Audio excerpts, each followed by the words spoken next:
Hello, welcome to episode 12, is it? We're up to 12 now. This feels like a 12. Well, welcome to this one of Don't Touch the Beard, in which I video, document and then talk nonsense over the top of games of Guild Ball. This week I'll be using my Mortician's guild. I say this week, this was several weeks ago. It's almost like I'm planning in advance now. Yes, Morticians against my good friend Jay and his Engineers guild, who I'm very keen to have back on the channel, seeing as they last was seen on the channel during Cage Ball, and I like it when Jay plays Engineers, because I like playing Engineers, and yeah, so this is an all-round like as far as I'm concerned. Yay, friendly! Anyway, this is continuing the lead up to the Jumpers for Guild Posts 3, the Teaming tournament happening on November the 4th.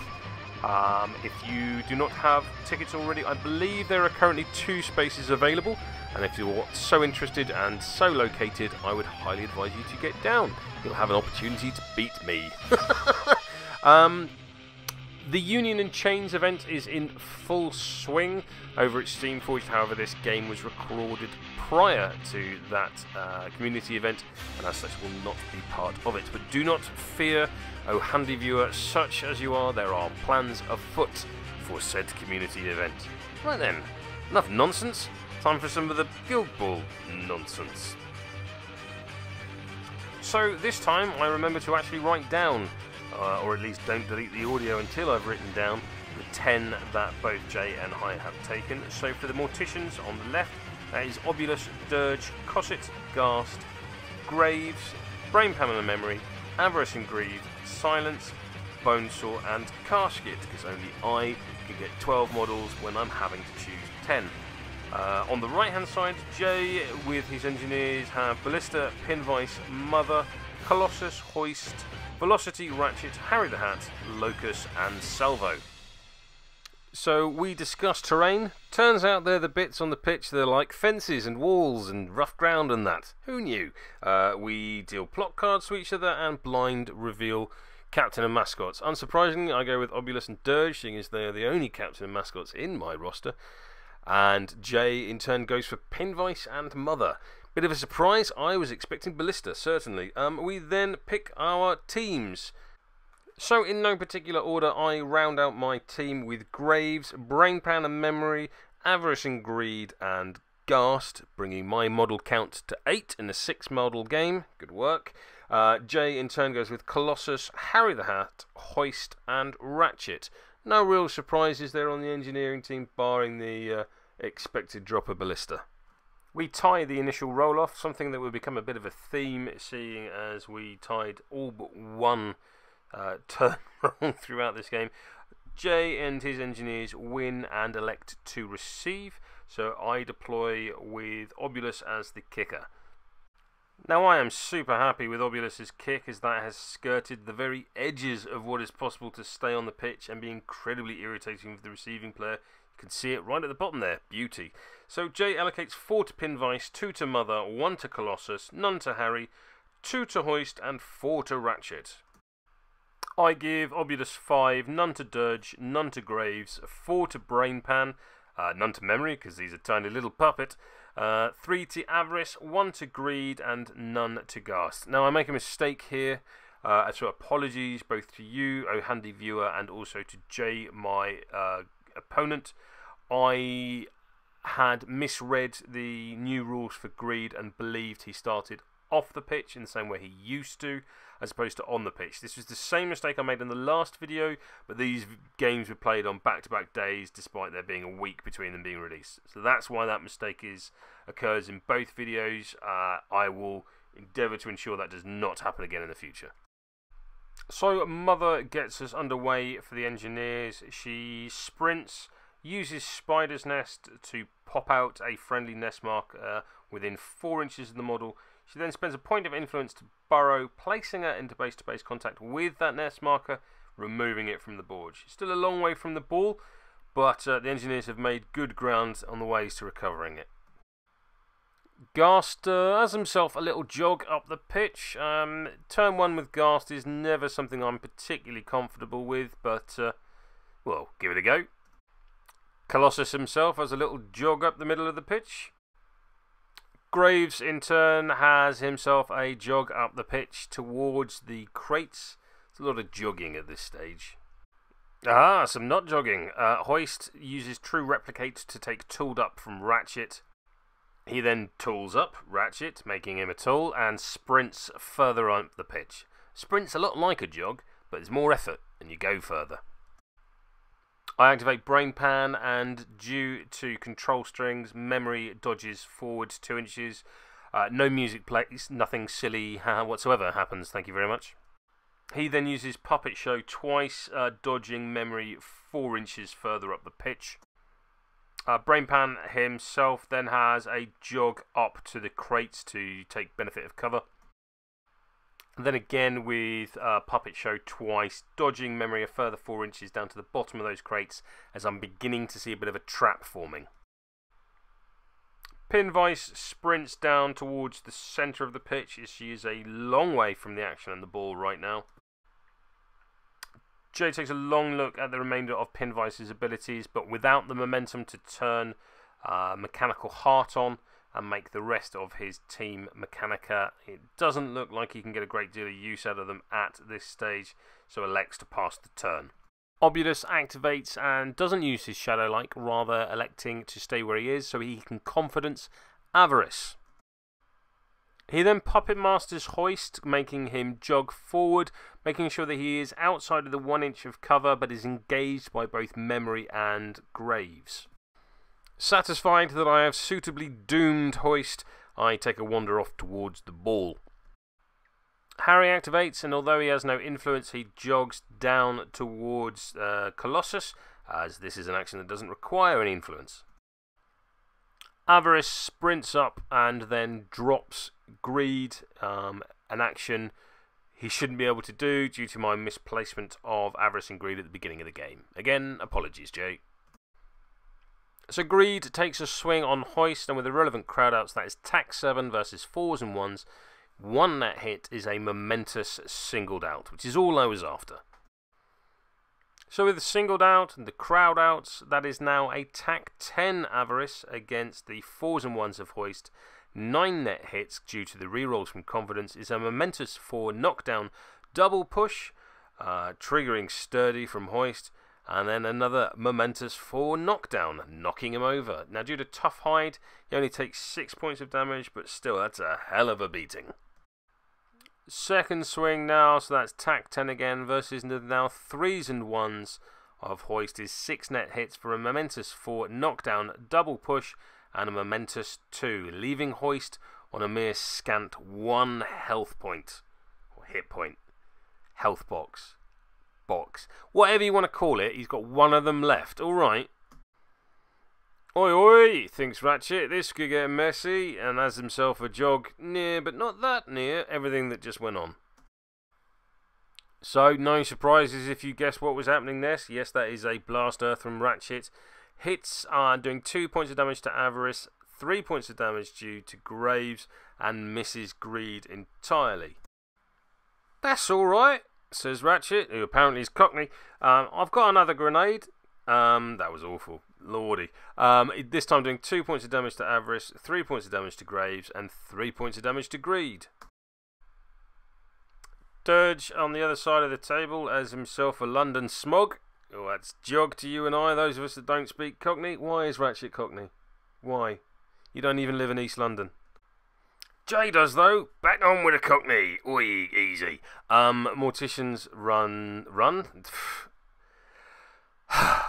Morticians win the roll-off. Right, no more Cockney nonsense. Really not happy with my allocation for this term, but here we go. Obulus 5, Dirge 1, Graves 1, Brain Pan 1, Avarice 2, Greed 1, Ghast 2. Accrington Stanley 3. Engineers put 5 on Pinvice, 2 on Mother, 2 on Colossus, none on Harry, none on Hoist, and 4 on the Peppermint Nightmare. No, he's not a Cockney. Brain Pan activates, and due to control strings, memory dodges forward 2 inches, engaging the knockdown Hoist. So due to Puppet Show, Brain Pound makes an attack through memory that is tack 8 due to the crowd arts versus the 3s and 1s of the knocked down hoist. That is 6 net hits for a momentous 3 damage and a momentous dodge. That is enough to take off the 1 remaining hit point, and that is enough to trigger Reanimate.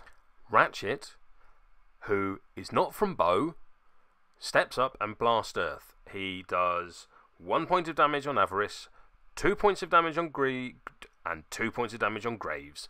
And there's no words that rhyme, and you're just going to have to live with it. He then does it again, because why wouldn't you? So that's 1 point of damage on Avarice, and 2 points of damage on Greed. Greed? Greed, man! None on Graves. He then jogs up to the fight to give Hoist a bit of a hand. I activate Avarice, who takes a swing on Hoist. He is tack 8 versus the 4s and 1s of Hoist, as Hoist is now stood, and I get nothing whatsoever. Surely that can't happen a second time? No, it doesn't. Tack 8 versus 4s and 1s, 5 net hits, is a momentous 4 double push knockdown.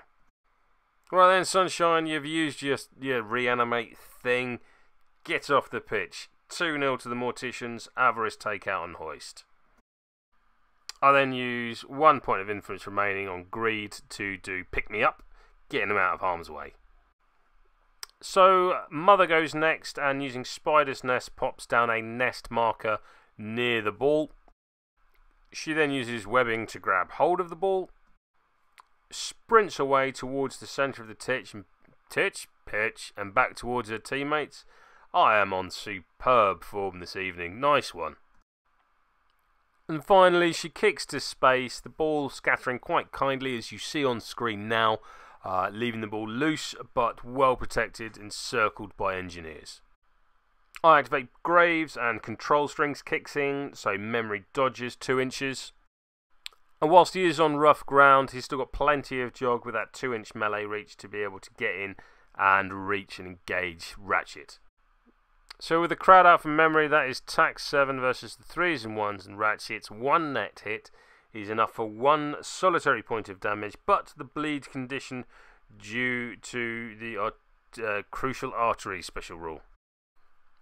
Pinvice activates and triggers Mechanical Heart Heroic Play, making all friendly guild models a Mechanica, so the only one it doesn't impact is Harry. She then sprints, snapping the ball on the way, ending up a good distance further up the pitch. Again, as you see on screen now, handy these video things. She then triggers her legendary play, Well-Oiled Machine, giving each friendly Mechanica an oil token, and whenever a Mechanica receives a successful pass, it may remove that oil token to immediately make a pass action without spending influence. If so done, they cannot make a teamwork momentous action, and every unused oil token is removed at the end of the turn. Something's happening. Not sure what yet, but something. Pinvice then passes to Colossus. Pass is successful, and she makes a 4-inch dodge with Give and Go underneath Harry the Hat's aura for free, so keeping the point of momentum. Something is definitely brewing.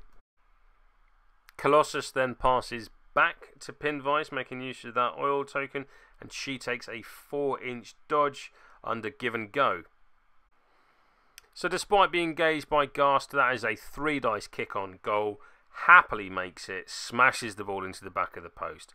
Phenomenal goal, Jank. Take it back 30 seconds. Pinvice starts not even on the deployment line, but a good couple of inches behind it without the ball. Sprints, gets the ball. Nonsense, goal. Beautifully played, Jay. Beautifully played. Love that goal. So that is Morticians 2, Engineers 4. Jay then plays the knee slider plot card, getting Pinvice the hell away from Ghast. Lovely run. Well played, chap. Somewhat shell-shocked after that beautiful goal, the ball is kicked out and snaps directly to Avarice. So I'll activate Ghast, who spends 2 influence to charge Colossus, who declares a counterattack. So that is attack 10 versus the 2s and 2s of Colossus. 6 net hits is the momentous knockdown, which is the result I wanted. In hindsight, I'm wondering if the masking to disrupt both Colossus and Harry would not have been a better choice here. What do you think, oh handy viewer? Do let me know in the doobly-doo. Harry jogs round and engages Ghast. Yeah, that unmasking might have been a better idea. So at the beginning of his activation, Obulus has a Shadow-like. He then, in a highly risky move, Puppet Master's Avarice to use his mighty 1/6 kick to pass the ball to Obulus, and miraculously it's entirely successful.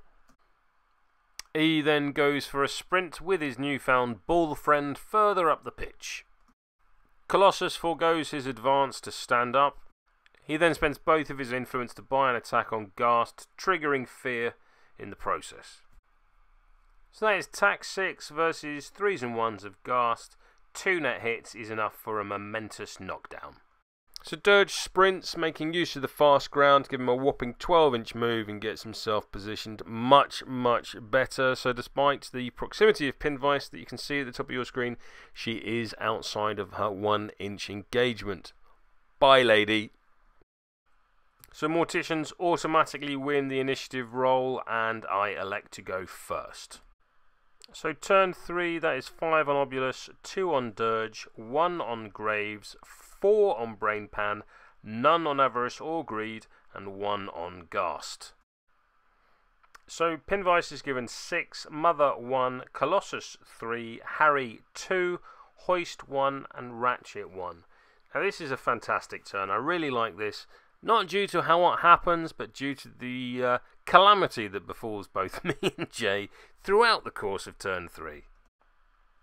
I activate Obulus at the top of turn 3, and he Shadow-likes and has a sprint on goal. Pausing only to Puppet Master Hoist successfully, causing him to jog back towards the edge of his pitch. Let's keep that guy well outside of the game. I then use Rigor Mortis, haha, remember the legendary, there's the first, and steal the point of momentum from the Engineers for going second. So that's a 2 dice tap-in, needing only 3s. That is an 88.9% chance of success for those of you that follow dice math like I do, and I know you do. You love it. Naturally, I spoon the kick massively, failing to score. Nice one, Obby. The ball scatters and lands just in front of the goal. Idiot. You massive undead idiot. Not undead, no magic. Mother makes use of spider nests and jogs further up the pitch back towards the action. She makes use of webbing to snap the ball too. Mother then passes to space with the ball scattering very kindly, heading straight in Colossus's direction. Long legs makes Colossus an absolutely fantastic target here for these speculative passes, shall we say. Alright, then over on my end of the pitch, Graves activates and tools up Memory, making him a tiny little tool. Back over at the cog end of the pitch, Pinvice activates and sprints. She then uses both Controller and Alternator, improving Colossus's movement and ensuring that he will activate next. Colossus activates and sprints forward. Now, we here at Don't Touch the Beard and also the Guild Ball meta in London have a very simple ethos when learning a new game, whether that's Guild Ball or something else. But one thing we always try and stick to when learning a new game is no backsies. If you realise you make a mistake, asking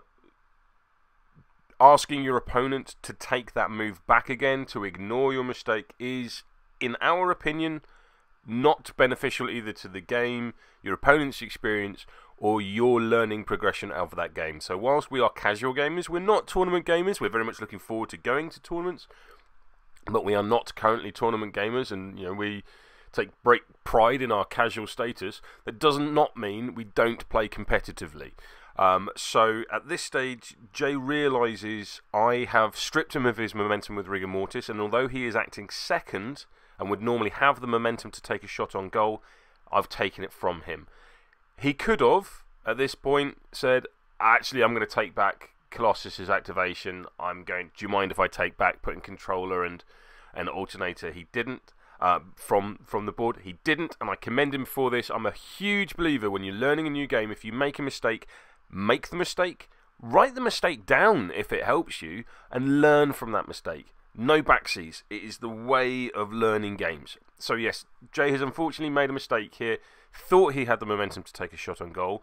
Has realised he hasn't, and in the end what he does is he kills the ball, or attempts to kill the ball, by kicking it beyond my my goalpost, meaning that the traditionally slow Morticians will have to spend hopefully a fair amount of activations getting the ball back, during which time he can start messing with my lines. So mistakes made, but commendable action by Jay in going with our no backseat ethos. So this massively changes my planned activations. So instead of charging with Dirge to try and get singled out on someone, I activate Dirge and sprint him to go and recover the ball.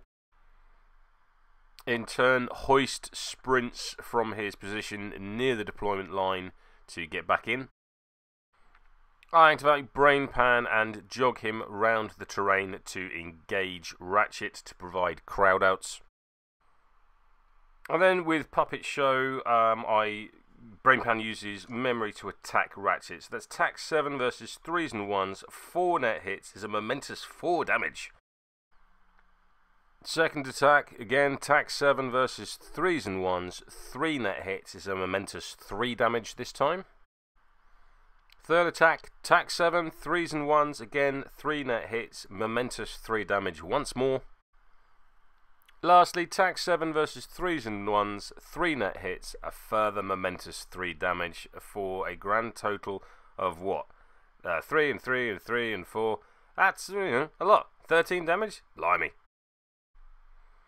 So I'm fast becoming a fan of the Brain Pan and memory combination. I find them a great little toolbox in the Mortician's arsenal.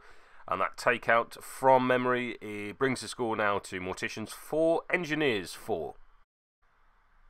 So Harry attacks Ghast, triggering Fear, so it costs him both his influence to do so. That's tack 5 versus 2s and 1s, 2 net hits is a momentous double push. I activate Avarice, and due to control strings, memory does the memory dance. He uses Come On Mate on Graves to heal him for 4 wounds, or health, or hitboxes, or boxes, or HP, whatever you call it, 4 of them.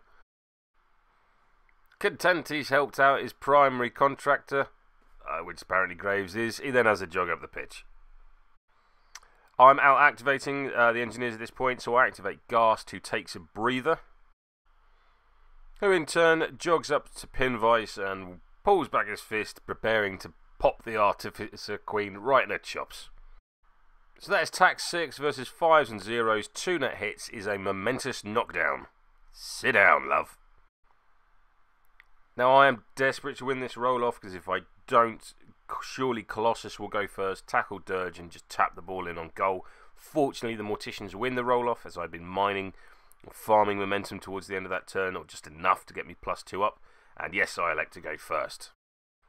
So for turn 4, I put 5 on Obulus, 1 on Dirge, none on Graves, 4 on Brain Pan, none on Avarice, and 3 on Ghast. Jay in turn puts 4 on Pinvice, 2 on Mother, 3 on Colossus, 1 on Harry, 2 on Hoist, and 2 on Ratchet. 14 influence goes a long way. Right, this really has to be my first activation, so I activate Dirge, who sprints, unsnaps the ball then immediately snaps to Brain Pan. So Jay activates Mother and uses Spider's Nest to place a nest marker, then buys Burrow to place into base contact with that nest marker, getting himself a free attack. So that is tack 2 due to a crowd out from Dirge. A little bit of a misplacement, I think, perhaps. Tack 2 versus 4s and 1s, no net hits. Ooh, felt that one. Second attack, tack 2 versus 4s and 1s is again no hits. Ooh, sorry, mate. So Brain Pan activates and with control strings, memory dodges up the pitch 2 inches. Now, Brain Pan then passes to memory, and thanks to 1-2, memory will get a free teamwork action, and also Brain Pan has a +2/+2 kick when kicking to him, giving him a 4-8 pass to memory, which is lovely. Naturally, the pass is successful. And with that free pass and move, memory dodges forward 4 inches, or up to 4 inches, and I'm keen to stay outside of the 1-inch engagement of Hoist, but remain within 4 inches of goal. Brainpan then moves within Mother's engagement and goes for attack 4 versus 4's and 1 attack from 2 nat hits is enough for a dodge, getting him out of Mother's engagement. So pulling the strings, that is a 3 dice tap in for memory. He has no problem smashing the ball into the post. Well done, little puppet. Back-to-back activations from Brainpan and memory have seen Ratchet killed and a goal scored. Lovely little model, fantastic toolbox this. I think highly underrated model. That brings the score now to Mortician's 8, Engineers 4. 6 of my 8 VP currently coming from memory and his controller Brainpan. Jay understandably plays Who Are Ya? Or for our American viewers, if you're anyway convinced how this expression, a singular piece of British soccer history, is pronounced, to give it its full pronunciation, it is Who Are Ya? It's currently 7:30 in the morning, as I've got up early to try and get this video up on time, and that's just confused nearly swore. That's just confused the heck out of my neighbours. Oh yeah, the ball is kicked out and snaps directly to Colossus. Damn it. Nice bit of Route 1 football here from the Engineers, reminiscent of Julian Dix's days at West Ham. That's confused a whole bunch of you, I'm sure. Colossus smashes the ball into the back of the net. So that's 8 all now. Morticians 8, Engineers 8. A fantastic snapback goal from Colossus. And we're getting into that very dangerous 8 all period of the game. So the ball kicks out from the Morticians' goal and goes directly to Brainpan. I activate the captain and Obulus has himself a little shadow-like. He puppet masters Brainpan to passes the ball, which he does quite successfully. And Obulus has a jog, bonus times a shot, and smashes it into the goal, bringing the game to an end. So that finishes up Morticians 12, Engineers 8. In watching this back, I realised perhaps what I should have done is that last one had Obulus, Puppet Master, Brainpan to pass to memory, and for memory to take a snapshot on goal, but then more dice both on the pass and on the shot with a lower target number, but still needing 2 successes. Either way, Obulus redeems his earlier miss, scores the winner, and the Morticians go home with a smug sense of satisfaction. I don't know. They won. They should be happy. They probably won't be. Massive bunch of goths as they are. So there we are, handy viewers such as you are. Another Don't Touch the Beard draws to a close. Massive thanks both to my opponent Jay and to Darksphere for hosting the games. Thoroughly enjoyable game, an unfortunate one that saw us both make mistakes, and I was able to capitalise on those mistakes more than Jay was. Any other day, I think this game could have gone either way. Both of us leaving with plenty of work to do on our game. As I mentioned at the top of this video, there is the Jumpers for Goalposts or Guild Post 3 tournament happening down in Hastings on November the 4th. If you are able, inclined and suitably located, please do go and take part. It would be lovely to see some folk down there. The Union in Chains event is happening over at Steamforged, which will get there are four veteran models from the Union up for grabs across 8 guilds, and the sculpts are beginning to be released. The Morticians and the Hunters one was released last Monday and looks absolutely gorgeous. Naturally, I'll be going for the Morticians. But even if you have no horse in this race, I would encourage you to take part. It's just the memes that people have been generating have been absolutely fantastic. Really, really enjoying it. I will place a link in the doobly-doo below to a new YouTube channel, or at least new to me, some lads called Vice Captain, who present a magazine-style content of them discussing the various events happening around Guild Ball. A pleasantly irreverent style, shall we say, not too dissimilar to my own. I believe they're intending on doing match reports and have intimated that they may borrow heavily from this format. I've pointed out I nicked it entirely from Vincent Kirchhoff and then just talked nonsense over the top of it, so they're more than welcome to it. So yes, go and check them out. If it's your kind of nonsense, hit them with a little like, hit them with a subscribe. We are a strong media community here on YouTube, and I'd encourage you to keep adding to it. That's it for another week. There should be on the screen now a beard. If you wish to subscribe and be notified as soon as this nonsense is uploaded, please be clicking. Equally, there are playlists either side of the beards linking you to the other nonsense that I produce. Hope you've enjoyed this one. Thank you very much. And as ever, handy viewer, such as you are, I need a better outro.